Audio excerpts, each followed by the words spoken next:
Good evening. Hello.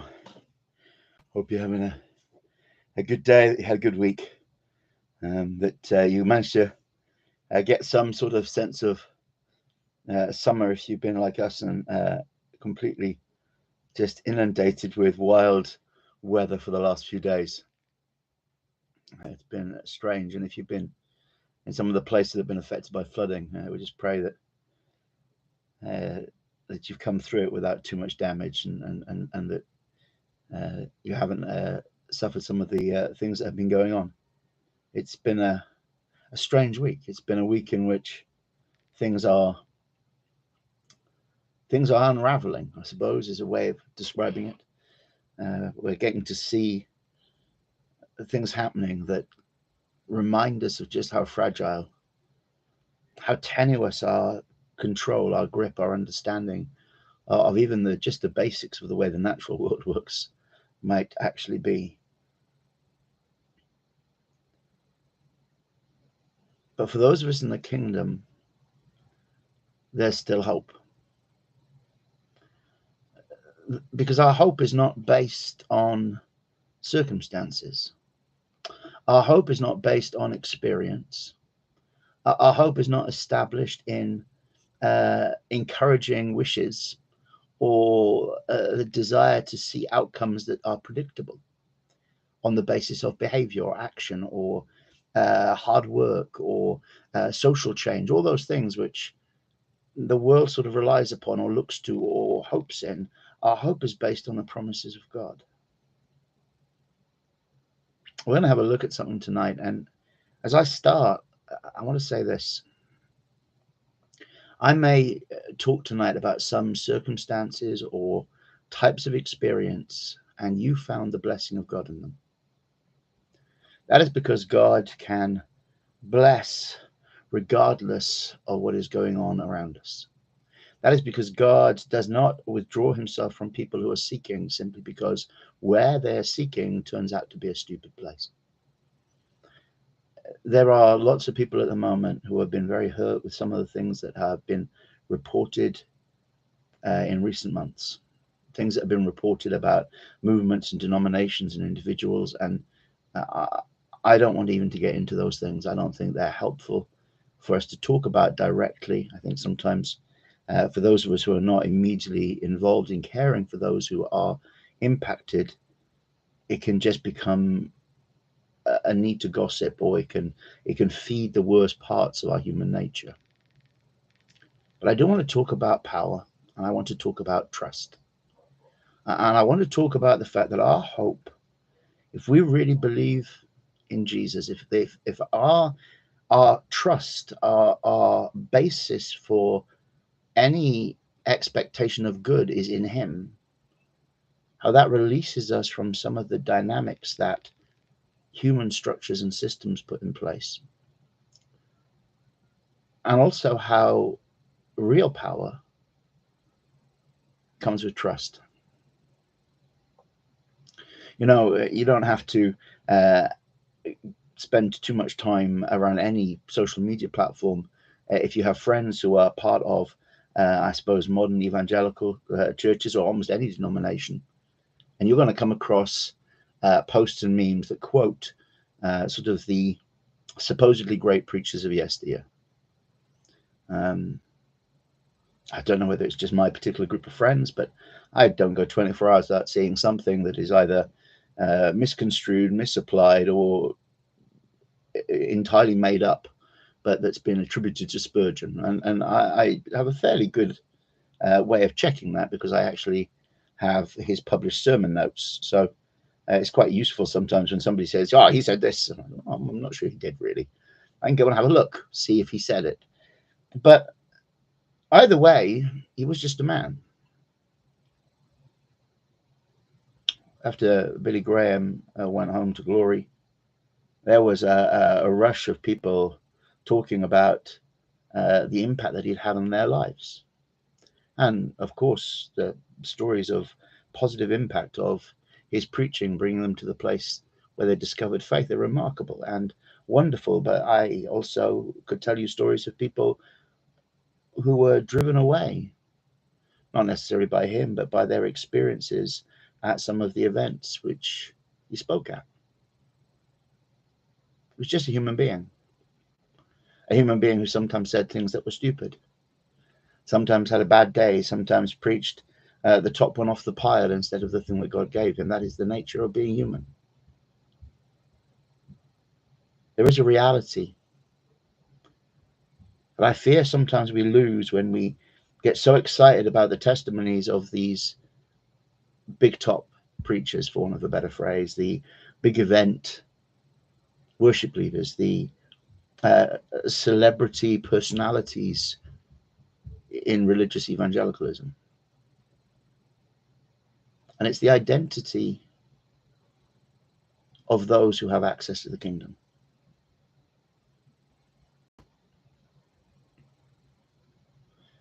When Jesus speaks about the kingdom, he doesn't speak about a kingdom of the powerful. He doesn't speak about a kingdom of the eloquent or articulate. He doesn't speak about a kingdom of the wise or the mighty. He speaks about a kingdom in which those who trust like children are welcome. When the disciples try and turn children away as their families bring them blessed, Jesus says, "Let the little children come to me and do not forbid them, for of such is the kingdom of heaven." You know, it's easy if you spend your life preaching to think about the people who had an impact on you. And I bless God for the gospel clearly, and the people that spoke with great authority. I bless God for what he did in their lives. But I have to remember that if it was good, he did it. My trust is not in the preachers. It's not in the great theologians. My trust is not even in the people in whom God ministered to bring me to faith. You know, this week I've been really blessed to spend some time talking with some dear, dear friends. And they're people that, by the grace of God, have had a huge influence in my life. People that have been a blessing, and God has used to speak some wonderful truth that has really impacted on how I've lived, how I go on living, and how I seek to serve his purpose. But do you know what? The good stuff was God.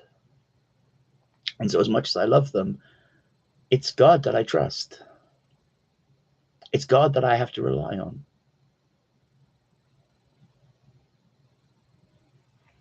One of the toughest stories of healing that's told in the Gospel of Mark is one where the disciples fail completely. And it's hard both because of the distress that's going on in the life of the family that are seeking help, but also because it goes to show how even people that operate in extraordinary authority and power by the Holy Spirit, when they step outside of what it is God is doing, or God has enabled them to do, or they step outside of their mandate or their pattern which God has given them, they have no power. Mark 9:18, a father is describing to Jesus what happens when a demon takes hold of his son and throws him into the fire. Whenever it seizes him, says this desperate father, it throws him down, he foams at the mouth, he gnashes his teeth and becomes rigid. So I spoke to your disciples that they should cast it out, but they could not.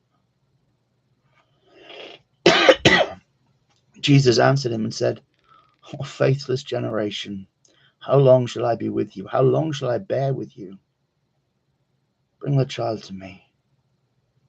Then they brought him to him. And when he saw him, immediately the spirit convulsed the child, and he fell on the ground and wallowed, foaming at the mouth. So Jesus asked his father, "How long has this been happening to him?" He said, "From childhood. And often he has thrown him both into the fire and into the water to destroy him. But if you can do anything, have compassion on us and help us." Jesus said to him, "If you can believe, all things are possible to him who believes." Immediately the father of the child cried out and said with tears, "Lord, I believe, help my unbelief." And Jesus saw that the people came running together. He rebuked the spirit, saying to it, "Deaf and dumb spirit, I command you, come out of him and enter him no more." And the spirit cried out, convulsed the child greatly, and came out of him.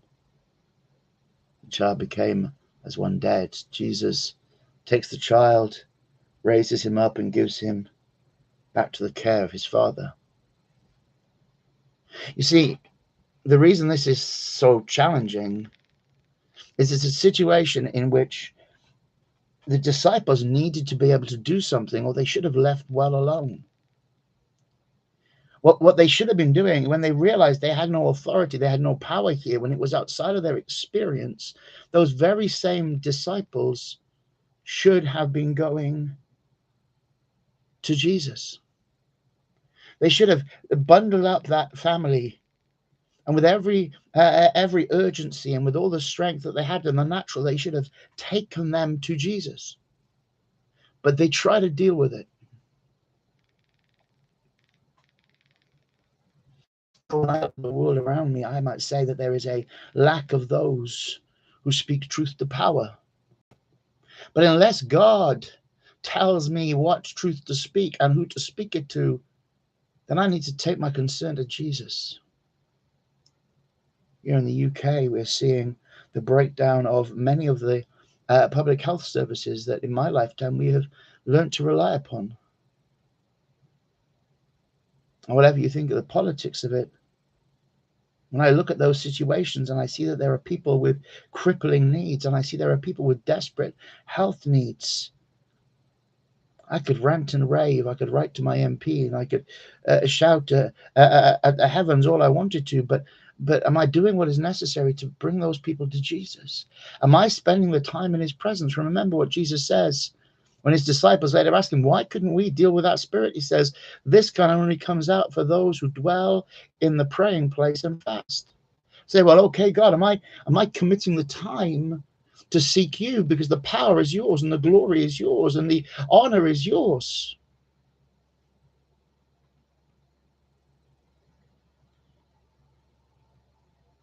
There's a strange thing that my little boy does, and I never expected it. He's in everything. He's fascinated by how things work, and he wants nothing better than to dismantle stuff and see the inner workings. And if it's relatively simple, he'll take it apart and put it back together, and take it apart and put it back together. But every now and then he'll ask me if he can take something apart, and it's something quite expensive or something quite complicated. And I say to him, I say, well, you have to be sure you know how to put it back together.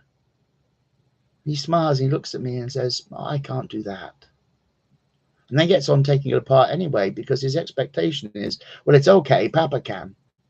And most of the time, I just about can.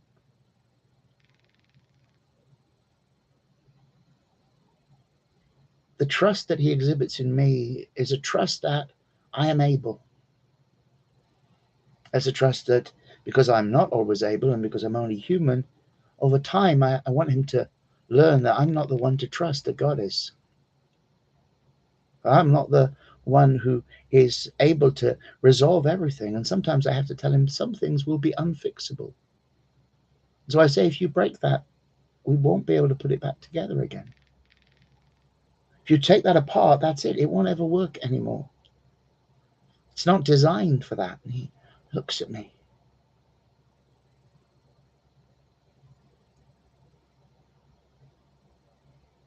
Jesus says to this father, if you can believe, all things are possible to him who believes. The word that he uses is better understood.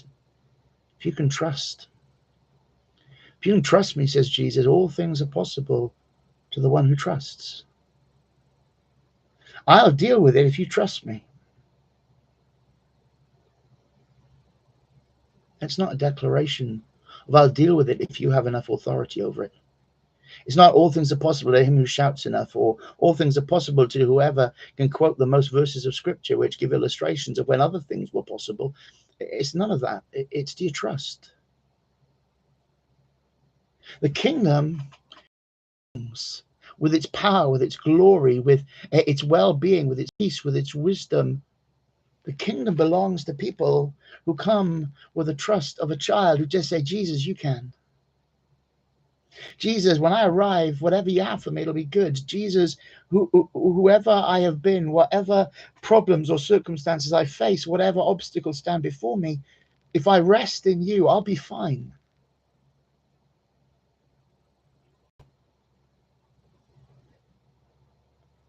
If you can do anything, have compassion on us and help us. If you'll trust, all things are possible to those who trust. You know, it's true about spiritual power as well. When Jesus speaks about life, when he speaks about the provision of life in the Spirit that he brings into the lives of others, he speaks about it in terms of living water. He speaks about it in terms of a supply that those who receive it will never thirst again. The radical thing, though, is where he speaks about us, and he says, whoever believes in me, out of their innermost being shall flow rivers of living water.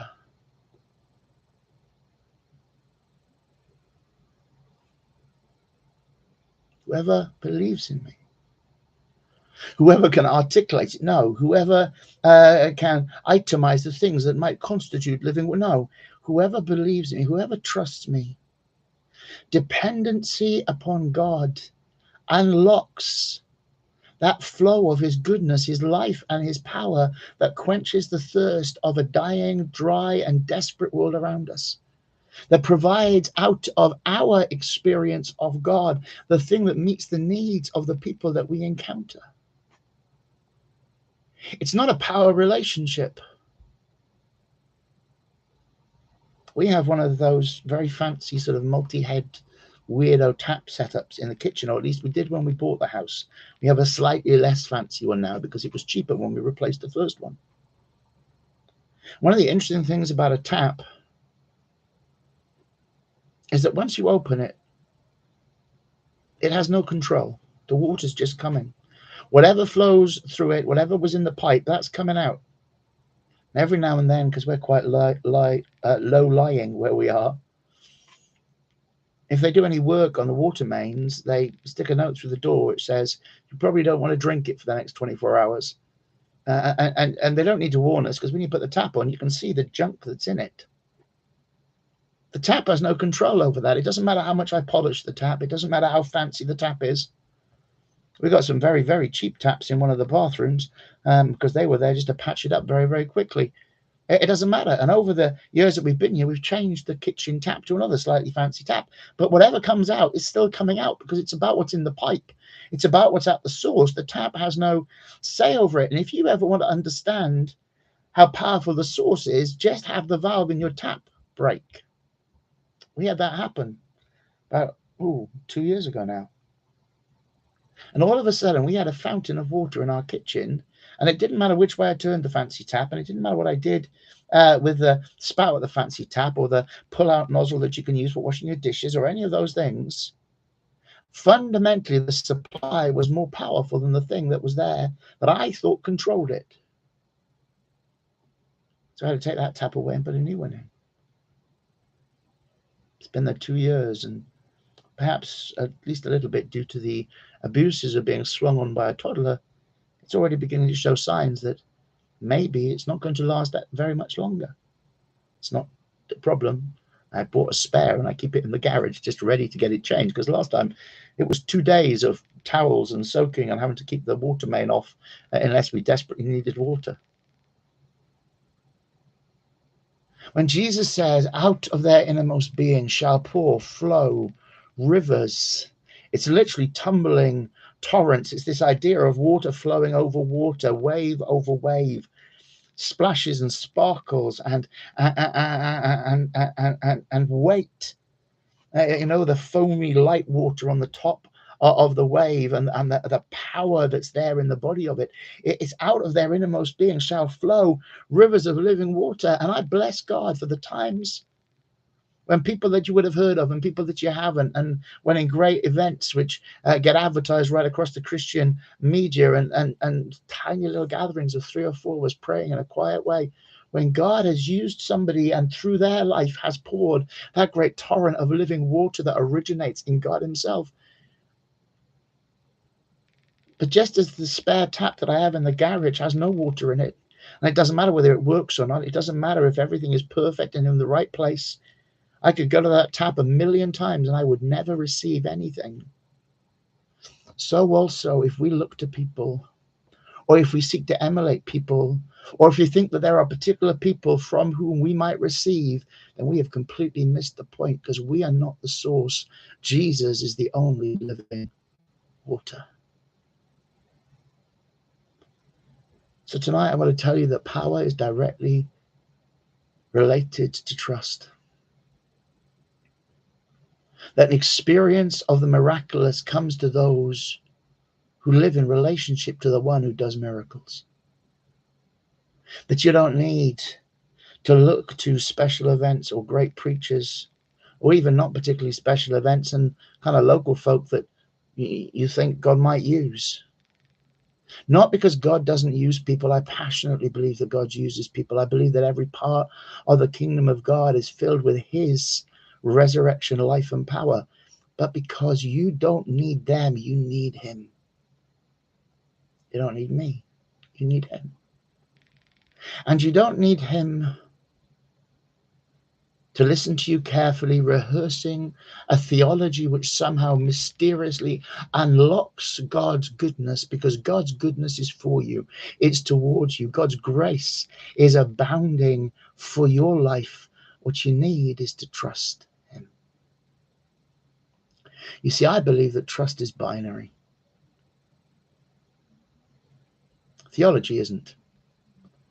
Theology is proportional. Theology is about, well, does it measure up or not? But trust is binary. Jesus doesn't say, whoever believes in me and has a useful backup plan. Those children, when they come running up to Jesus to bless them, they're entirely focused on him. Most days in our house end with a quick call to my little lads, Guy and Tad Key.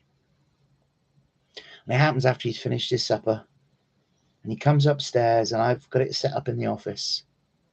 But before he talks to them, he stands on my desk stool, and then he just sort of opens his arms and topples forward onto my chest. Don't mind saying it's my favorite moment of the whole day. Because in that moment, he's not only delighted to see me, but there is not a second's thought in his mind that I won't catch him. It doesn't even cross his thinking. In fact, I have to be really sure that I'm alert and paying attention, because he comes in, that's what's coming. He's not going to wait until I tell him I'm ready. He just launches.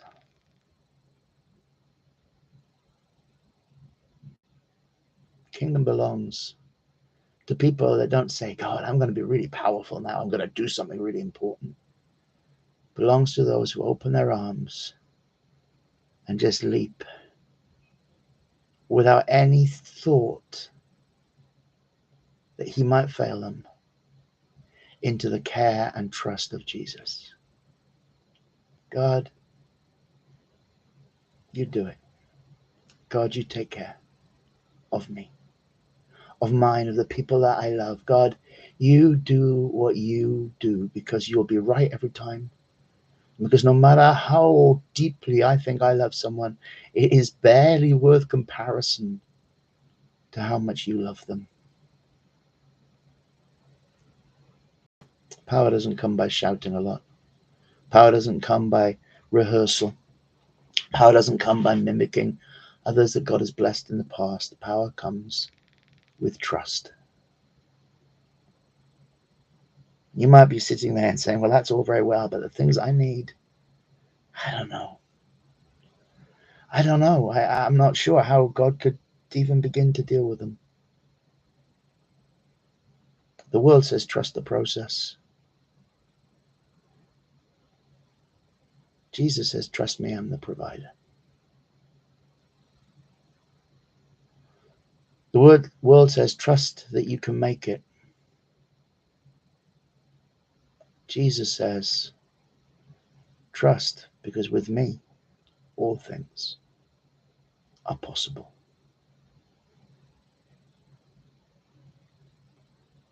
You might have been encouraged to trust in yourself. Maybe you're great.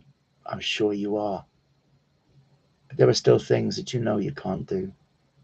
That when all the encouragers who tell you you can make it, just give it your best shot. You're able.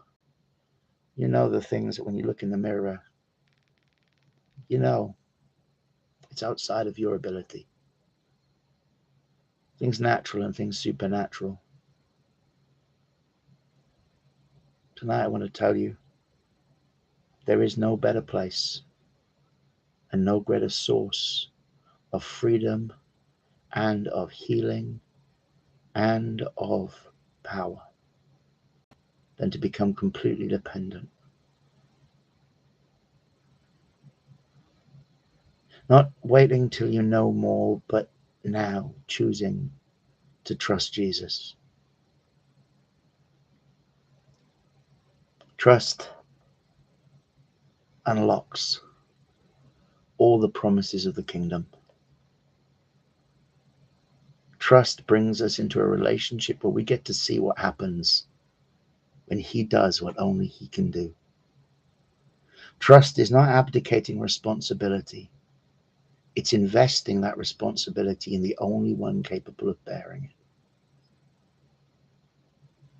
And so if you want to be impressive, this probably doesn't feel like what you wanted to hear. And if you wanted to be great and have lots of people tell you how wonderful and spiritual and powerful they thought you were, well, you came to the wrong place tonight. But if you want to see the glory of God and know his touch in your life, know his resolution to the things that you need answers to, trust Jesus. Trust him with just an open-hearted, open-armed, simple faith. Trust him to the exclusion of all else. Don't invest your hope, even in outcomes. Don't panic that sometimes you can't articulate it. He knows your heart. And he will never, under any circumstance, turn away or fail anyone who trusts him. That's our thoughts for this evening. God bless. Whatever you're facing, we pray that God is your way through, your provider, and the one who resolves all of your circumstances for your good and for his glory. Don't forget, you can get in touch with us. Details always pop up under these videos a few minutes after the live stream finishes. God bless. God willing, we'll see you next Sunday.